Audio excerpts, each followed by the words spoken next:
Umaasa ang Office of the Vice President o OVP na mananatili ang panukalang 903 million budget o million pesos na budget para sa taong 2026 sa kabila ng limitadong pondo ng ahensya ngayong taon.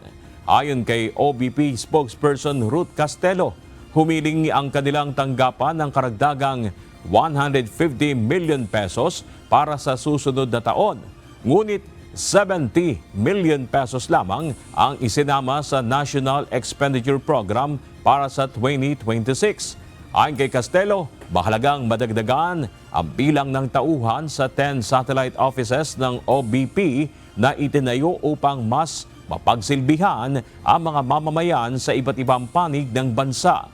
Dagdag pa ng opisyal, ang mas mataas na alokasyon sa kanilang pondo ay makatutulong upang maisakatuparan ang mas maraming proyekto, kabilang ang pagpapabuti ng mga kagamitan sa teknolohiya at pagpapalawak ng serbisyo sa mga lugar na hindi saklaw ng ibang ahensya ng gobyerno.